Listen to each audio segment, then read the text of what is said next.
এই যে পিছনে যে পতাকাটা দেখতেছেন, আমরা তো সবাই এই বাংলাদেশেরই জনগণ। এই দেশটা তো আমাদের।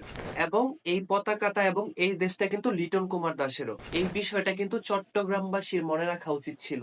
রিসেন্টলি চট্টগ্রামে বিপিএল এর প্রথম দিনের ম্যাচে ঢাকা ক্যাপিটালস এবং ফরচুন বরিশালের যে ম্যাচটা হয়েছিল, সেই ম্যাচে যে লিটন কুমার দাসের সাথে চট্টগ্রামবাসী ভুয়া ভুয়া বলে যেই ব্যবহারটা আপনারা দেখাইছেন, আসলেই বাংলাদেশ ক্রিকেট ফ্যানদের কাছ থেকে এই ধরনের আচরণ কখনোই আশা করে নাই। বাংলাদেশের কোনো ক্রিকেটারই এই ধরনের আচরণের কাম্য না। এই বিষয়টা আপনাদের মনে রাখা উচিত ছিল। দেখেন, সামি ভাইয়ের লিটন ইস্যু নিয়ে একটা ভিডিওতে আমি দেখছিলাম, সামি ভাই বলছিল যে গ্রামের মাঝখান দিয়ে যে রেল লাইন গুলা যায়, ওই রেল লাইনের পাশে যে বাচ্চা কাচ্চা থাকে, ওই রেল লাইন দিয়ে যখন ট্রেন গুলা যায়, তখন কিন্তু ওই বাচ্চাগুলা ট্রেনের ভিতর ইট পাটকেল ছুঁড়ে মারে। তার মানে এই না যে বাচ্চাগুলা ট্রেনের যাত্রীগুলাকে আহত করার চেষ্টা করতেছে, তারা কিন্তু এটা মজা পাইতেছে দেখে করতেছে। দেখেন, স্টেডিয়ামেও সেদিন সেম কাহিনী ঘটছিল।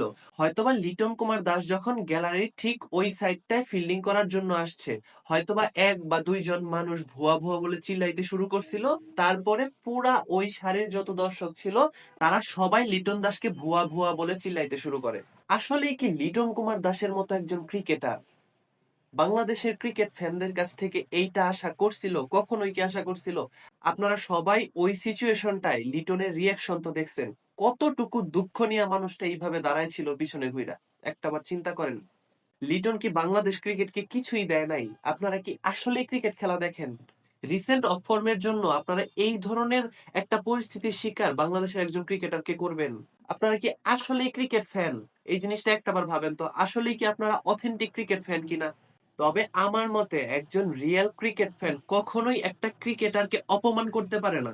সবসময় একটা কথা মনে রাখবেন, অপমান আর সমালোচনা এক জিনিস না। একজন ক্রিকেটার যখন খারাপ খেলে আপনি তাকে নিয়ে সমালোচনা করতে পারবেন, কিন্তু তাকে অপমান কখনোই করতে পারবেন না। কারণ তারা আমাদের দেশ, এই যে পতাকাটা, এই বাংলাদেশকে কিন্তু তারা রিপ্রেজেন্ট করতেছে বিশ্ব মঞ্চে। তাকে অপমান করার কোনো ধরনের রাইটস কিন্তু আপনার নাই। এই জিনিসটা সবসময় মাথায় রাখবেন। সমালোচনা আর অপমান এক না।